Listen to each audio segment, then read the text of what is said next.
Hey, I'm Chris Ralph, the professional prospector, and hey, today I'm talking to you about something really different and unusual. I want you to come join me in Alaska at a real remote Alaskan gold camp, and we're going to be prospecting and digging for gold.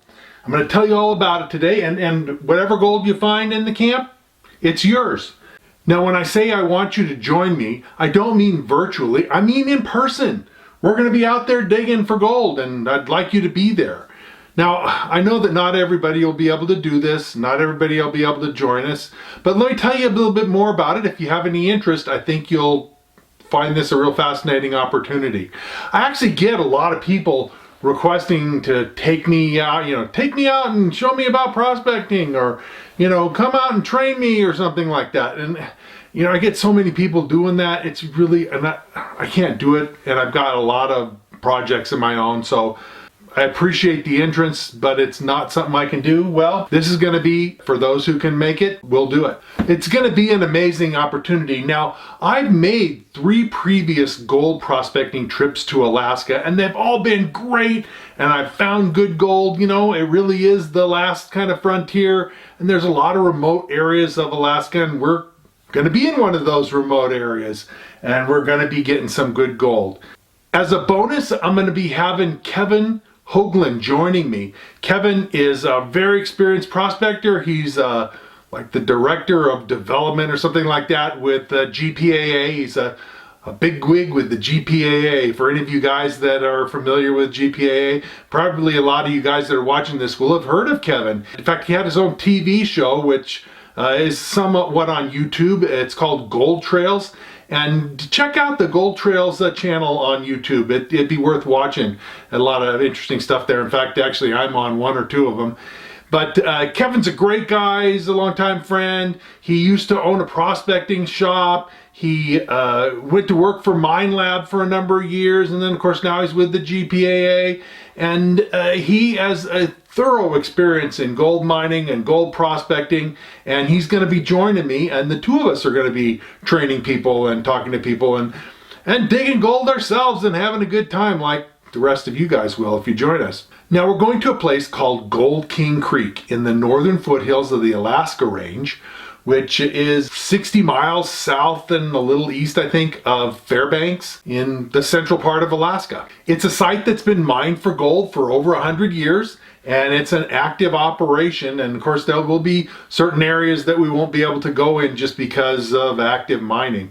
But for the most part, the camp will be all open, and there'll be lots of places that you can go and look for gold. And what will happen is the owner, whose name is Kib Cannon, Kib will be bringing down piles of really rich gold gravel that we'll be able to run through high bankers. And so you'll be shoveling into high bankers for a lot of the day, but there's also some metal detecting opportunities. I would say the opportunity for finding gold with a high banker is probably better than metal detecting, but I'm going to be spending some time metal detecting myself. I'm going to be there for 2 weeks, and honestly, I can't shovel gravel 10 hours a day for 14 days. That would kill my back. So, I'll be shoveling for a few days and taking a day or 2 off to metal detect, and shovel for a day or 2 and taking some time off to metal detect. So I get a kind of a balance, and my back won't, when I leave, I won't have to go out in a wheelchair. So anyway, that's kind of my plan, but there's opportunities, like I say, both for high banking, which basically Kib's going to be bringing us all the high grade pay dirt that we can handle. And you want to run it properly and get the gold out of it. You don't want to make a mess of your effort, but as much as you can shovel, he'll keep you fed with high grade pay dirt. Now, you need to be healthy.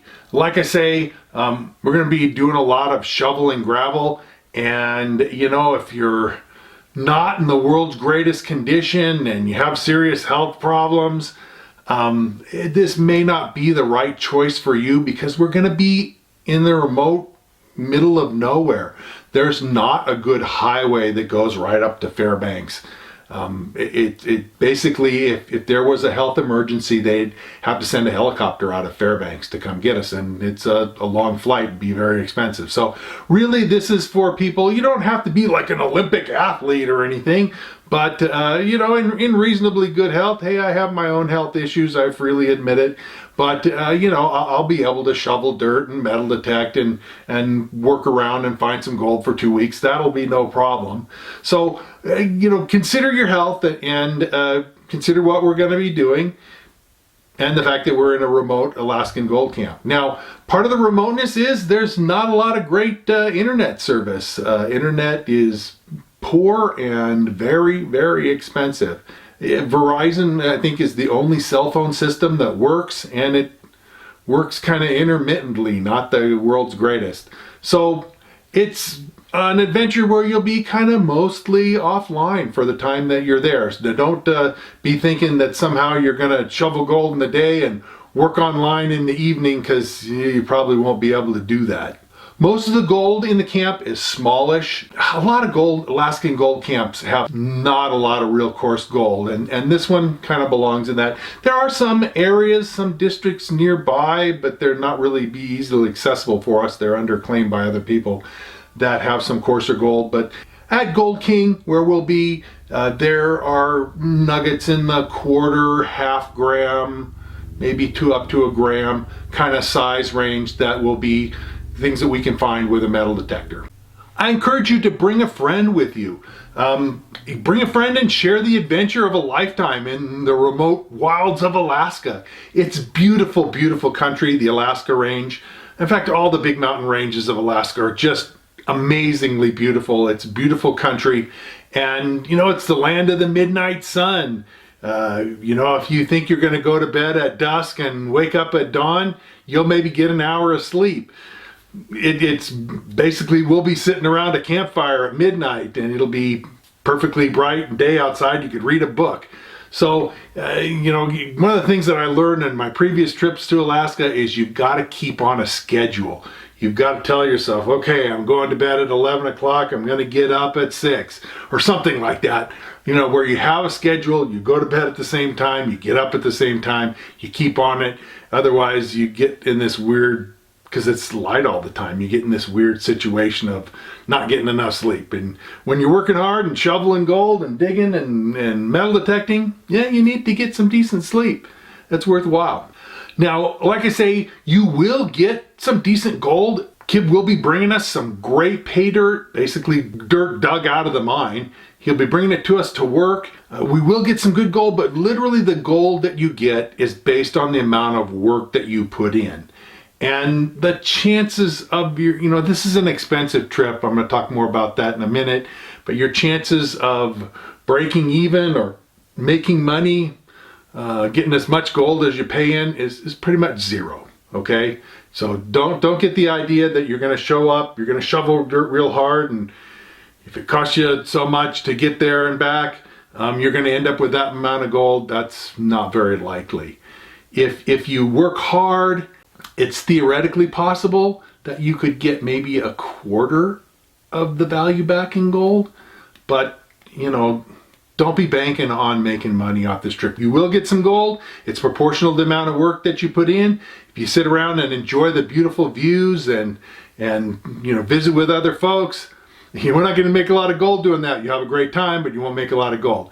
If you work hard and shovel, you will get gold, but it's proportional to the amount of work that you put in. Kevin has been, I've never been to Gold King, but Kevin has been, and he told me that he is very pleased with the amount of gold that he got in his previous trip. And I've talked to some other people, and it's the same thing. They're very pleased with the amount of gold. But if you go in there thinking you're going to make money off of this, that's probably not going to happen. Now remember, you will be out in the middle of nowhere. It's not going to be some kind of 5-star hotel where you have caviar and champagne in the evenings and chocolate mousse for dessert. Yeah, it's not like that. We'll have good food, good solid food that you'll enjoy, but it's not a 5-star hotel. Basically, it's an old dormitory type of situation. You see the rooms. The rooms are nice. You know, they are nice facilities. There are both single rooms and double rooms. And then the bathrooms are a dormitory type situation, a group type situation where, you know, they have a ladies' bathroom and a men's. Yeah, I want to make sure to say that, you know, ladies are welcome on this trip as much as men. You know, come as a couple or whatever. That's all great. Kib welcomes everybody, right? However, there are only 15 total spaces available for the camp. And I'm going to be one. And as I mentioned, Kevin's going to be another one. So that only leaves 13. And so there's only 13 per week, a total of 26 of 1 week. But if anybody wants to stay both weeks, like Kevin and I are going to be doing, you certainly can stay both weeks. That's not a problem. But there's only a limited number of spaces, and it is first come, first serve. Once the camp fills up, they can only accommodate so many folks, and so that's it. However, I will say that if for some reason you really want to go, either you can't get in with our group, or, you know, maybe these weeks don't work out for you and you'd like to go up to Gold King, hey, Kib will be open most of the summer for visitors, and he'll be having people up, and other people will be coming up. We're not the only group going there. So if you want to come up some other weekend, you can certainly tell Kib that when you contact him. Let's talk about what's included in the trip that you're going. Kib will be providing you with gold pans and a vial and the high bankers and shovels and that sort of thing. So you don't need to bring your own high banker. But, and he does have metal detectors that you can rent. But if you have a metal detector and you want to spend some time metal detecting, then I'd advise you to bring your own metal detector, and then all the little things that go with the metal detecting, including a scoop and a pick and all that sort of thing that you would use when you went out metal detecting for gold. Now, as I mentioned, this is not an inexpensive trip, and I totally get and understand that a lot of people won't be able to afford this. I understand. Literally, 20 years ago when I was younger and I had kids at home and a mortgage and car payments and everything else, I couldn't have afforded a tenth of what this trip is going to cost. But now, today, yeah, no problem. I can afford it, and I will, because I'll be there. But it's going to cost, and in fact, Kib has made the price for this year to be $4,000 for the first week, and $2,500 for the second week. But Kib told me if we can fill up the spaces, or the 15 spaces both week, and of course Kevin and I count as 2 spaces for both weeks, but if we can fill up all the spaces, he'll give us the trip for $3,500 a person for the first week, and $1,500 if you want to stay for a second week. The first week, even if you come and August is your first week, it's still the $3,500. And in order to hold a space, you need to put about 50% down. And so if you're going to go and it's the $3,500, you're going to be putting $1,750 down, $1,750 down in order to cover and hold your space for the trip. Again, I say, I understand that it's very expensive and not everybody will be able to afford this. I totally understand. Kevin has some guys that are coming with him. I'm hoping that some of you will come with me and that we'll have enough to fill the camp spaces. We should. It should be able to work out. I really do expect that we'll have enough people. But again, it's first come, first serve. And once the spaces are filled, the spaces are filled. He can only hold 15 people per week. And like I said, Kevin and I are 2, so there's only 13 spaces left. And I know Kevin has some guys that are going to come with him. So get a hold of Kib.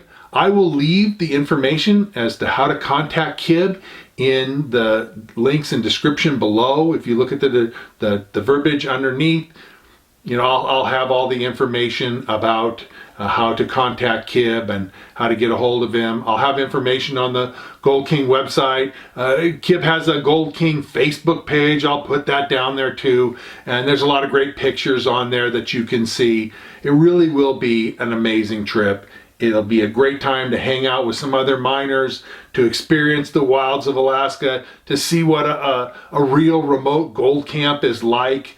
and not like the videos that they have for the gold rush shows.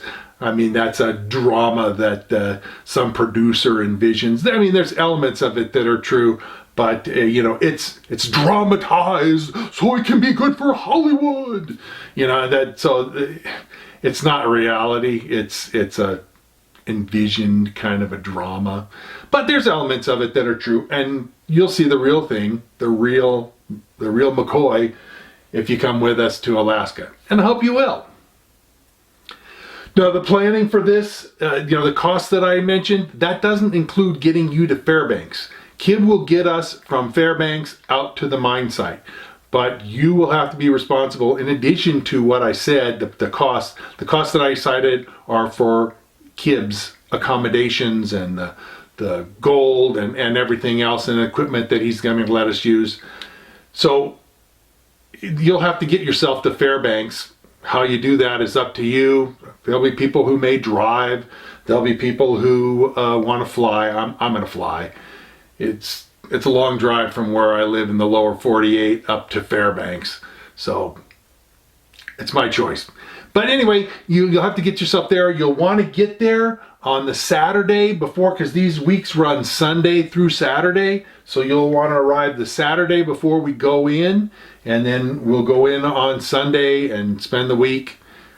And I'm sure you'll have an amazing time if you're able to make it. It will be the trip of a lifetime. And like I say, I've had 3 amazing trips to Alaska to prospect already, and this will be my 4th, and I'm really looking forward to it.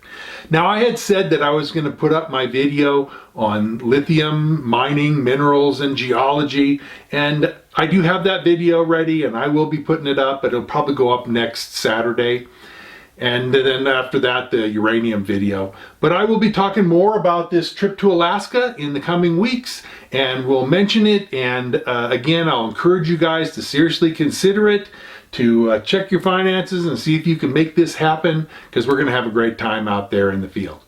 Now, most of my videos are about prospecting for gold and finding gold, and if you want to get the skills of being a better prospector and learning the skills of how to go out in the field, whether it be in Alaska or California, Nevada or Arizona or wherever you are in the world, if you want those skills of being able to find gold, I wrote a book that will tell you how to learn those skills. And I'm going to tell you a little bit more about my book right now. So let me tell you a little bit more about my book. It's called Fistful of Gold, and I wrote it because I want you to be able to go out and find for yourself fistful of gold. And you can see that it's an encyclopedia with all kinds of information, pictures, and that sort of thing. It's not in color, but color would have cost me a lot more to have printed, and so the book would have cost a lot more. It's for sale on Amazon, and you can pick it up. I'll put a link in the description below. I also serve as the editor for a prospecting magazine. It's ICMJ's Prospecting and Mining Journal. And honestly, you should check that out. We got stories and information, legal stuff, everything you know to increase your skills as a prospector. I write articles in this every month, and a lot of other very experienced prospectors contribute to the magazine as well. So check the magazine out. Also, I have a website, and the website is at NevadaOutbackGems.com. I'll put a link for it in the description below, but there's gobs of information there that you will find useful in your prospecting efforts. Finally, I want to say that I really appreciate your comments and thoughts, and even positive criticism. Don't come on there and just toss out insults, because I'll just delete your comments. But if you've got helpful things to say and questions to ask, do write and put those in the comments, because I answer my comments to people, and you'll hear from me in responding to you. So if you've enjoyed this video and you like what you see and you're interested in finding out more, well, then sign up, subscribe, and hit the notification bell so they'll let you know when I post new videos. And like it and share it if, again, you see stuff that you really are excited about. And I'll be coming out with lots more new videos, and so we'll see you again real soon.